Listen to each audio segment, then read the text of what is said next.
والتين والزيتون وطور سينين وهذا البلد الأمين لقد خلقنا الإنسان في أحسن تقويم মহান রব্বুল আলামিন বলেছেন ওয়াত্তিন ওয়াজ-যাইতুন, তিন ফলে জাইতুন ফলের কসম করে আমি আল্লাহ বলতেছি, তুর পর্বতের কসম করে বলতেছি, মক্কা নগরীর কসম করে বলতেছি, আমি আল্লাহ তোমাদেরকে গোটা পৃথিবীতে সবচেয়ে সুন্দর করে সৃষ্টি করেছি। সুবহানাল্লাহ।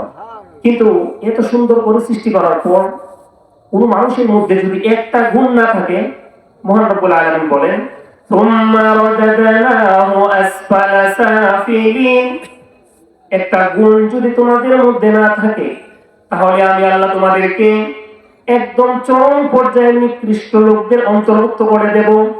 এমনকি চতুষ্পদ জন্তুর থেকেও মানুষ আরো নিকৃষ্ট হয়ে যায় যদি সেই গুণটা না থাকে। সেই গুণটার নাম হলো ঈমান। মহান রব্বুল আলামিন 16তম পারা সূরা মারইয়ামে বলেছেন তাকাদুস সামাওয়াতু ইয়াতাফাত্তারনা মিনহু ওয়া তানশাক্কুল আরদু ওয়া তাখিরুল জিবালু হাদ্দা আন দা'উ লির-রাহমানি ওয়ালাদা ওয়া মা ইয়ানবাগি লির-রাহমানি আন ইয়াত্তাখিযা ওয়ালাদা। পৃথিবীতে কেউ যদি আল্লাহর সাথে শিরিক করে তাহলে একবার শিরিক করলেই ওই ব্যক্তিটার উপরে আকাশ ভেঙে পড়ার উপক্রম হয়ে যায়, জমিন ফেটে ওই ব্যক্তিটাকে গ্রাস করে ফেলতে চায়, পাহাড় সমূহ ভেঙে চলে তার উপর পড়ে যাওয়ার উপক্রম হয়ে যায়, কিন্তু আল্লাহ থামিয়ে রাখেন। শিরিক কত বড় অপরাধ! একজন মানুষ যদি 20 বছর 30 বছর 40 50 80 বছর পর্যন্ত ইবাদত করে, হাজার হাজার খতম কোরআনুল কারীমের তেলাওয়াত করে, কিন্তু জীবনে যদি সে একবার শিরিক করে, মূর্তির সামনে গিয়ে মাথা নত করে, পাথরের সামনে গিয়ে মাথা নত করে, তাহলে তার সারা জীবনের ফরজ আমল, সুন্নত আমল, ওয়াজিব আমল, নফল আমল, দিনে রাতে যত আমল করেছে সারা জীবনের সমস্ত আমল নিমিষে জ্বলে পড়ে একদম ভস্ম হয়ে যায়। নাউযুবিল্লাহ। শিরিক কত জঘন্যতম অপরাধ! কিন্তু একজন মানুষ যদি জীবনে একবার না, দুবার না, শতবার, হাজারবার না, কোটিবার যদি একজন মানুষ শিরিক করে, কোটিবার শিরিক করার পরেও 80 বছর পর্যন্ত সে শিরিক করেছে, পরিশেষে জীবনের শেষে এসে যদি তার অন্তরের অন্তঃস্থল থেকে কালিমাটা একবার পাঠ করে, মিশকাত শরীফের দ্বিতীয় পৃষ্ঠার হাদিসের বর্ণনা, রাসূল আরবি বলেন আল ইসলাম ইয়ানহাদিমু মা কানা ক্বাবলাহু, এই কালিমা পড়ে ইসলাম গ্রহণ করলে, কালিমাটা একবার অন্তর থেকে বললে তার জীবনের সমস্ত গুনাহ নিমিষে মহান রব্বুল আলামিন মাফ করে দেন। সুবহানাল্লাহ। কালিমার মূল্য কত!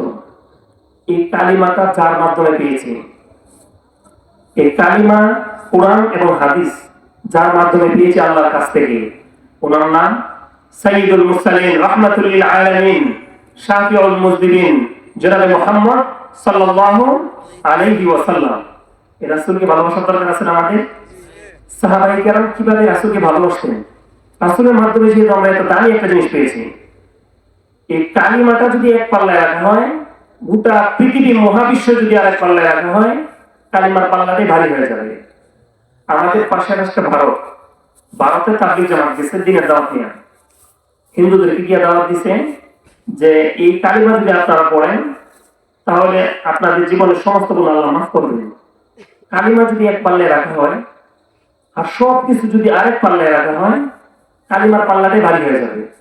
কিন্তু পাঠতেছি কালিমার একটা কাগজ আমি যদি এক পাল্লায় রাখি আর 10-15 জনের পাত্র যদি আমি আরেক পাল্লায় রাখি, তাহলে এই কালিমার পাল্লা ছোট্ট একটা কাগজ কেন ভারী হয়ে যায়? তাহলে আপনাদের এটা প্রমাণ করতে হবে। এটা তো হচ্ছে মিজানের পাল্লায়, আখিরাতের পাল্লায়, এটা তো দুনিয়ার পাল্লায় বলা হয়নি। কিন্তু এমন ভাবে আটকাইছে, যদি প্রমাণ করতে না পারে তাহলে মহাবিপদ। হুজুররা একদিনের সময় নিলেন যে আমাদেরকে একদিন সময় দেন, না আমরা একটা ব্যবস্থা করতেছি। একদিন সময় নিয়ে গভীর রজনী রাতের আঁধারে আমি সপ্তাহ সাথীদেরকে নিয়ে উযু করে, ঠান্ডা পানি দিয়ে উযু করে, 2 রাকাত নামাজ পড়ে মহান রব্বুল আলামিনের দরবারে হাত তুলে দিলেন, হে আল্লাহ, আপনি আপনার কালিমাকে প্রমাণিত করে দিন। কালিমাই সবচেয়ে ভারী, চোখের অশ্রু ফেলে আল্লাহর কাছে দোয়া করলেন। পরের দিন সকালবেলা আবার সেই জায়গায় গেলেন। হুজুরেরা বললেন, বড় একটা পাল্লার ব্যবস্থা করো। লাঠি মারার বড় বড় পাল্লা স্থাপন করা হলো। কালিমার একটা কাগজটা প্রথম পাল্লায় রাখা হলো। রাখার সাথে সাথে পাল্লাটা জমিনের সাথে লেগে গেল। অপর পাল্লায় বিশাল বড় এক পাথর রাখা হলো। এরপর আরো পাথর রাখতে রাখতে পাল্লায় যে পরিমাণ জায়গা ছিল পাথর দিয়ে টোটাল পাল্লাটা ভরে ফেলেছে, কিন্তু এই কালিমার পাল্লা মাটি থেকে 1 ইঞ্চিও উপরে উঠে নাই।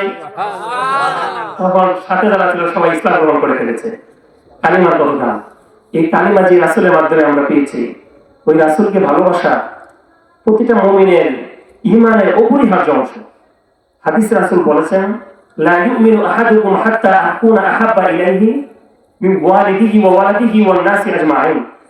তোমরা কেউ ততক্ষণ পর্যন্ত সত্যিকার মুমিন হতে পারবে না যতক্ষণ পর্যন্ত আমি নবীকে তোমাদের আত্মীয় স্বজন, পাড়া প্রতিবেশী সবার থেকে আমাকে বেশি ভালো না বাসবে। এই ব্যাপারে মহান রব্বুল আলামিন সূরা তাওবা 10 পারা পৃষ্ঠা নাম্বার 9 লাইন নাম্বার হলো 4, 5, 6, 7। এই কয়েক লাইনে মহান রব্বুল আলামিন বলেছেন, قل إن كان آباؤكم وأبناؤكم وإخوانكم وأزواجكم وعشيرتكم وأموال اقترفتموها وتجارة تخشون كسادها ومساكن ترضونها أحب إليكم من الله ورسوله وجهاد في سبيله فتربصوا حتى يأتي الله بأمره।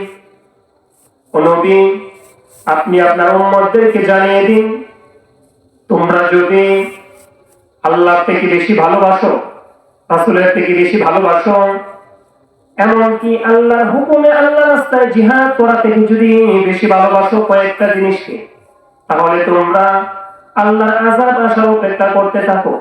সেই জিনিসগুলো হলো তোমাদের পিতাকে, তোমাদের সন্তানদেরকে, তোমাদের স্ত্রীকে, তোমাদের ব্যবসা বাণিজ্যকে, তোমাদের কৃষি খামারকে এবং তোমাদের যাবতীয় আসবাবপত্রকে যদি আল্লাহ, তার রাসূল এবং আল্লাহর রাস্তায় জিহাদ করা থেকে বেশি ভালোবাসো, তাহলে তোমরা আল্লাহর গজবের অপেক্ষা করো।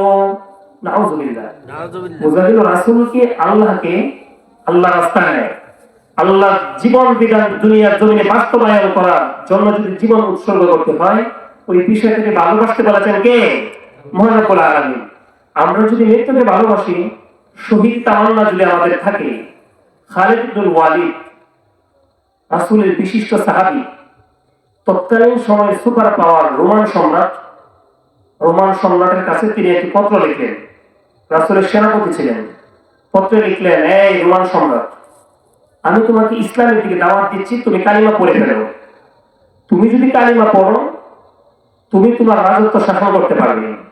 কালিমা যদি না পড়ো, তাহলে তুমি আমাদেরকে ট্যাক্স দিতে হবে। আজকে তো আমরা গোলামীর জীবন, গোটা বিশ্বে মার কাছে মুসলমানরা ছাগলের মতো হয়ে গেছে আজকে। অথচ মুসলমানরা ছিল সিংহের বাচ্চা।